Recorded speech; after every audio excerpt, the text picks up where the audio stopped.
Hi అండి, అందరికీ నమస్కారం. ఈరోజు శనివారం ఉదయాన్నే పూజ అయిపోయిందండి. చూడండి, మా అమ్మాయి చేస్తుందండి. ఉదయాన్నే నేను వంట పని చూసుకుంటే మా చిన్నమ్మాయి పూజ చేసేసిద్దండి. ఈరోజు లడ్లతో పూజ చేసుకున్నాను. చూడండి, మా వారి ఫ్రెండు సూర్యాపేట నుంచి తిరుపతికి వెళ్ళి వస్తా మాకు లడ్లు ఇచ్చారండి.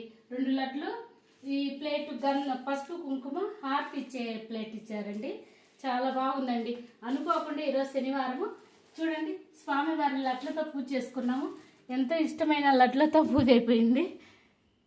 మా వారి ఫ్రెండ్ అండి, చాలా బాగా, వాళ్ళిద్దరు చిన్నప్పటి నుంచి ఫ్రెండ్స్ అండి బాగా. ఇంకా వస్తా ఇవి తీసుకొచ్చారండి. రాత్రి వెళ్ళాము 11 గంటలప్పుడు. అది చూపిద్దాం. ఇదిగోండి, ఉదయాన్నే వంట కూడా అయిపోయింది. అన్నం వండేసాను. పప్పు అండి, ఈరోజు టమాటా పప్పు చేశానండి. మా మనోడు టమాటా పప్పు చేయమంటే టమాటా పప్పు చేశాను. వంకాయ ఫ్రై అండి, పెరుగు తోడు పెట్టేసుకున్నామండి.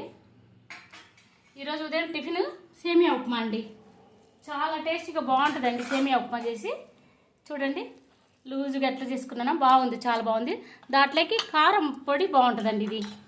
ఈ కారపొడి చాలా బాగుంటుంది. నేను డబ్బాలు ఉంది పోయలేదు. ఈ కారపొడి బాగుంటుందండి. నెయ్యి కంపల్సరిగా ఈ సేమియా ఉప్మాకి కారపొడి నెయ్యి ఉంటే చాలా టేస్టీగా ఉంటుందండి. ఇంకెంతేనండి, ఇంక తింటమే టిఫిన్లు.